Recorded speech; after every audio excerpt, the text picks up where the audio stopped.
Abuya Dimyati Cidahu Pandeglang Banten, sosok ulama karismatik sekaligus paku tanah Banten pada masanya. Guru besar mayoritas ulama Banten yang satu ini selain terkenal dengan ilmu agamanya yang tinggi, beliau juga dikenal memiliki karomah kesaktian yang sangat luar biasa.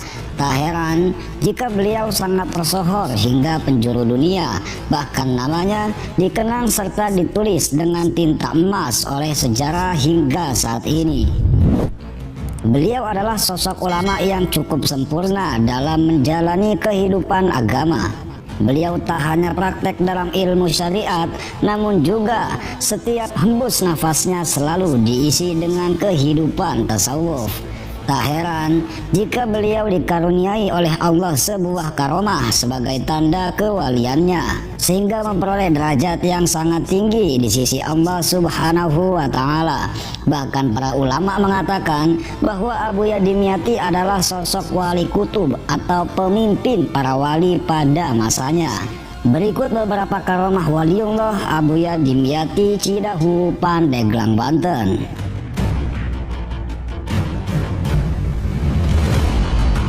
Menghentikan dan menundukkan waktu. Dikisahkan oleh seorang kiai muda tentang kunjungannya ke pesantren Abuya Dimyati pada tahun 2000-an. Pada saat itu, sang kiai berkesempatan ikut sholat berjamaah subuh bersama Abuya Dimyati. Sebelum takbiratul ihram, tanpa disengaja matanya melirik ke arah jam dinding. Waktu yang masih diingatnya saat itu pukul 5.00. Ia pun lantas memulai sholatnya dan menyusul takbir Abuya Dimyati. Sholat subuh berjamaah pun berlangsung. Suara merdu yang dilantunkan Abuya Dimyati membuat para jamaah semakin khusyuk dalam sholatnya. Jika biasanya tiap sholat subuh setelah Fatihah, sang Abuya membaca surat At-Takasur di rakaat pertama dan surat An-Nasr di rakaat kedua. Namun kali ini Abuya membaca surat Yasin pada rakaat pertama dan surat Al-Mulk pada rakaat kedua. Tentu akan memakan waktu yang cukup lama, terlebih Abuya membacanya dengan tartil. Jika diperkirakan sholat subuh akan selesai dengan memakan waktu 30 sampai 40 menit. Mengingat surat yang dibaca Abuya adalah surat yang terbilang cukup panjang, belum lagi ditambah doa kunut serta bacaan dan gerakan yang lain. Namun kekhusyuan sholat bersama Abuya membuat para jamaah terlupa akan hal ini. Singkat kata, sholat subuh pun selesai. Lalu sang kiai muda tadi kembali menoleh ke arah jam dinding. Ia pun terkejut dan kagum. Ternyata saat itu masih pukul 5:04. Luar biasa, sholat subuh yang seharusnya memakan waktu 30 sampai 40 menit, namun selesai hanya dengan 4 menit saja. Itulah seorang waliullah. Untuk seorang arif billah, tak akan ada yang mustahil atas kehendak Allah Subhanahu wa Ta'ala. Bukan beliau yang tunduk kepada waktu, namun waktu yang tunduk kepadanya.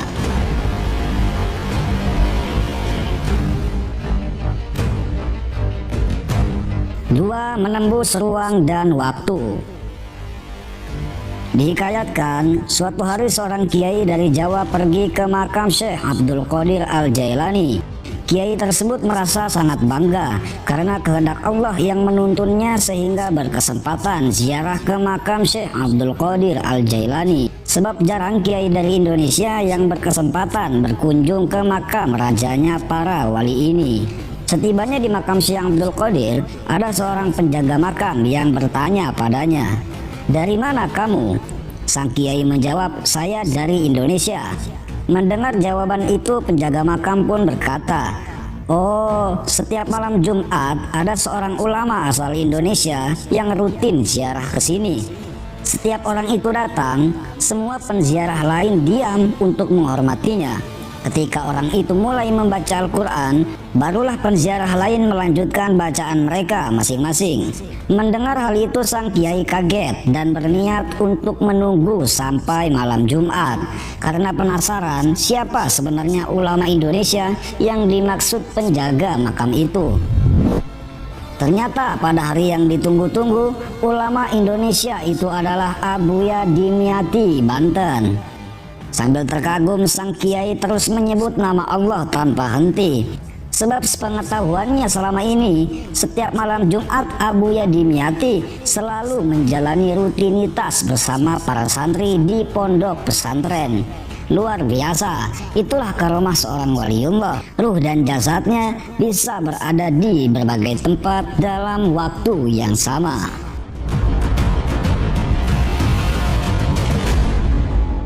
Tiga peristiwa aneh menimpa rezim Orde Baru.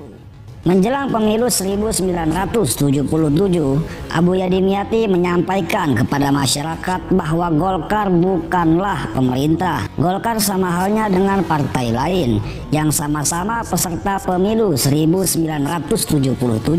Hal ini beliau tuturkan hanya untuk menjernihkan suasana bahwa masyarakat berhak menentukan pilihannya masing-masing. Sebab masyarakat kala itu berpikiran bahwa Golkar adalah pemerintah. Semuanya bermula dari kedilemaan masyarakat dalam menentukan pilihan. Masyarakat yang telah memandang kearifan dan keulamaan Abuya Dimyati memang selalu mengadu dan bertanya kepada beliau di saat merasa bimbang terhadap suatu situasi. Dengan jawaban Abuya, berarti masyarakat bebas memilih dalam pemilu tanpa ada unsur paksaan. Namun jawaban dan pernyataan Abuya dianggap sebagai bentuk menentang pemerintahan. Abuya Dimyati diproses dan ditangkap di kediamannya pada 14 Maret 1977. Abuya Muhtadi selaku putra sulung Abuya Dimyati mengatakan bahwa ayahnya ditangkap karena dianggap pemberontak dan dituduh PKI. Kemudian pihak keluarga menerima kabar bahwa Pengadilan Negeri Pandeglang memvonis Abuya Dimyati dengan hukuman penjara selama 6 bulan. Sidang itu berlangsung tanpa adanya saksi dan pengacara. Setelah kabar itu menyebar, para santri, masyarakat hingga Jawara Banten berkumpul di jalan utama kota Pandeglang. Tak ada kendaraan lewat, jalan diblokir. Masa telah siap menyerbu penjara Pandeglang dekat alun-alun kota untuk membebaskan Abuya Dimyati. Pandeglang berubah menjadi mencekam. Kabar tentang upaya pembebasannya itu pun sampai di telinga Abuya Dimyati. Lalu beliau menulis surat untuk disampaikan kepada Abuya Murtado, salah satu putra Abuya Dimyati. Beliau meminta agar Abuya Murtado meneruskan surat itu kepada Jarok Kamit dan Ahmad Waluh, dua tokoh jawara besar di Banten kala itu. Dalam surat yang dibuatnya, Abuya Dimyati berpesan, "Saya di penjara sudah tenang, jangan mengarahkan tindakan apapun." Membaca surat itu, kedua jawara tersebut sempat kecewa, namun mereka tetap menghormati keputusan Abuya Dimyati. Perlahan jawara dan masyarakat membubarkan diri dan mengurungkan niat untuk membebaskan paksa Abuya Dimyati. Pandeglang berangsur tenang. 4 bulan berlalu, keluarga terus berusaha mengeluarkan Abuya Dimyati. Namun beliau selalu menolak siapapun yang ingin membebaskannya. "Saya tidak mau mengkhianati pemerintah. Ini kan sudah keputusan hakim selama 6 bulan. Kenapa baru 4 bulan saya sudah disuruh keluar?" kata Abuya Dimyati. Hingga pada akhirnya Kiai Haji Tubagus Ma'ani Rusdi, ulama yang berpengaruh di Banten, mendatangi penjara untuk menemui kepala penjara dan menjenguk Abuya Dimyati. Kepala penjara mengatakan syarat pembebasan Abuya Dimyati ialah dengan membayar uang tebusan. Kemudian Kiai Haji Tubagus meminta perkenan Abuya Dimyati agar mau dibebaskan olehnya. Namun lagi-lagi Abuya menolaknya. Ini penolakan kesekian kali Abuya Dimyati kepada orang-orang yang ingin membebaskannya. Di sisi lain, pihak keluarga terus mengharapkan pembebasan sang Abuya. Akhirnya Kiai Haji Tubagus mencari uang tebusan dan menyerahkannya langsung ke pihak penjara. Abuya Dimyati pun dibebaskan. "Ini nih yang menjenguk saya, padahal saya lagi enak-enak di dalam penjara," tutur sang Abuya setelah dirinya dibebaskan secara paksa. Peristiwa aneh menimpa orang-orang yang terlibat dalam penangkapan dan pemenjaraan Abuya Dimyati pada saat itu. Jaksa Negeri Pandeglang mendadak gila. Hakim Pengadilan Negeri Pandeglang menjadi bisu. Anggota Polri yang menjemput Abuya Dimyati di kediamannya menjadi stres dan hampir setiap hari selalu berada di jalan, menyetopi serta melempari kendaraan yang melintas. Terbukti bahwa bagi seorang arif billah akan selalu berada dalam lindungan Allah Subhanahu wa Ta'ala di setiap langkah-langkahnya.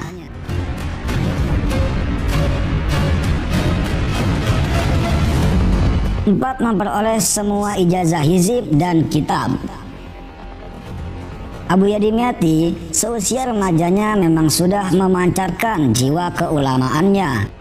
Sampai-sampai di usianya yang masih sangat muda, beliau menjadi pusat perhatian para ulama sepuh kala itu.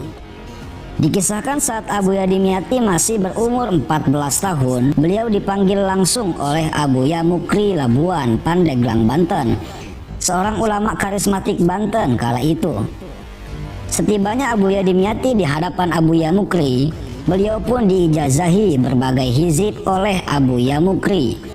Seluruh sanad-sanad hizib dalam diri Abuya Mukri secara mutlak diturunkan kepada Abuya Dimyati. Luar biasa, di usianya yang masih begitu muda, Abuya Dimyati sudah dipercayai untuk memegang dan menjadi penerus sanad berbagai hizib.